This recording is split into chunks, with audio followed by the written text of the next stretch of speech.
मी सिद्धी रहाटे. नमस्कार, मी स्वाती रहाटे. सर्व महिलांना महिला दिनाच्या हार्दिक शुभेच्छा. महिला दिन विशेष मी लिहिलेली एक कविता मी आणि माझी आई तुमच्यासाठी सादर करतो. सारखी रडत का बसतेस, आयुष्याला वेगळ्या नजरेने बघ. दुसऱ्यासाठी नाही पण स्वतःसाठी जग. आयुष्य एक झरा आहे, त्यातील आनंद खरा आहे. झऱ्याखाली उभं राहून बघ, भिजण्याचा मुक्त आनंद घेऊन बघ. आयुष्यात येईल कधी झोमणारा वारा, पण नंतर नक्कीच येईल वारा हळूवार स्पर्शणारा. आपल्यापाशी नाही ते आपले कधीच नव्हते, त्यासाठी रडू नकोस. आपल्यासाठी नक्कीच काहीतरी चांगलं लिहिलंय, त्याची वाट पाहणं सोडू नकोस. आशेवरच जीवन असतं, आशेवरच जगायचं.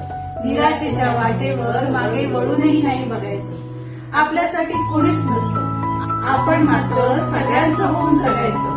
मग त्यांच्या नजरेतील आपलेपण डोळे भरून बघायचं. आयुष्यातील प्रत्येक क्षणाचा आनंद घेऊन बघ. आयुष्य खूप सुंदर आहे, तूच म्हणशील बघ. मला तरी कळलेला आयुष्याचा हा अर्थ आहे. यातून थोडीशी प्रेरणा मिळाली तरी माझा प्रयत्न सार्थ आहे. थँक्यू.